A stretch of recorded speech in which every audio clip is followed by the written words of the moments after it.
So another question I always get is, how do I swap out my sweetener? You know, I really like my sugar, I'm diabetic now and I can't eat it.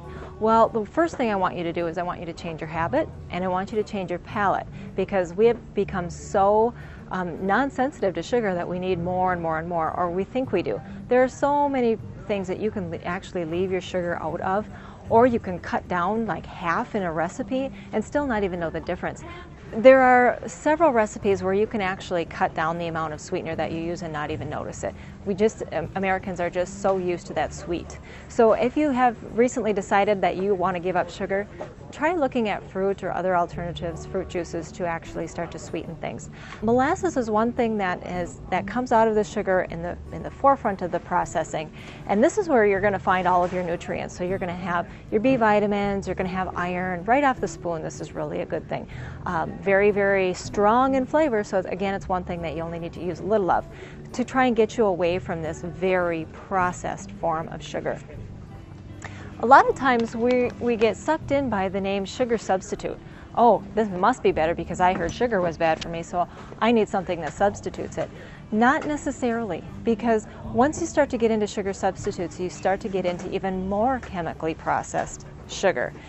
Generally, they're not just making something new. If they have, they've chemically altered it in some way. Truvia, on the other hand, that's a stevia product, which is from an herb, and it's processed, and it's about 100 times sweeter than sugar. The problem with some things like Truvia and Purevia, some of those actually are, again, chemically altered stevia. And a lot of times these will cause migraines in many, many people. You go from the sugar substitutes to sweet and low, and then you're actually getting a little bit more chemical, you're getting a little bit more aspartame, you're getting a little bit more saccharin in some of these. Then you've got, again, oh, let's substitute my sugar for a chemical because it tastes sweeter. My comparison for that is dogs like antifreeze. Do you leave a little bit of antifreeze out for your dog every morning? No, because you're probably going to hurt them because it's a chemical sweetener that they like. So don't treat yourself like a dog. So Splenda, again, a lot of people think that Splenda is great for diabetics. It can be. This is a little bit better than some of the others, but how they make Splenda is it's actually processed with chlorine. So it's a chlorinated sugar compound. Again, it's still got some sugar in it, but now it's got a chemical with it too. So changing that palate, changing that recipe, sweetening with applesauce, not from concentrate fruit juices, those kinds of things are really going to cut down on your sugars. The best thing I found for if you're going to sweeten your coffee or something, honey is a little bit strong, but if you can get some raw honey and you just put that right in your coffee or right into a sauce of some kind, you're actually going to still get all of the beneficial properties of honey.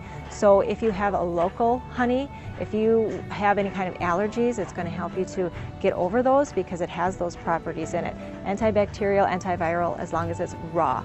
If it's in the Little Bear, it's not that good. It's no better than regular sugar. The other one, of course, is organic maple syrup. This is highly processed. Obviously, it's tree sap that you have boiled down, but it also keeps a lot of its properties, B vitamins and things like that. And you want to look for grade B, B for better. So when you're looking for maple syrup, make sure you're getting 100% maple syrup. You're not getting a boiled down version of brown sugar with a little maple syrup flavoring.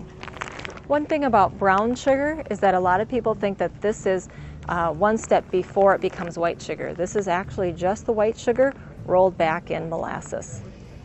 Agave is a good choice for sweetening as well if honey is a little bit too sweet for you. It's about 25% sweeter than sugar.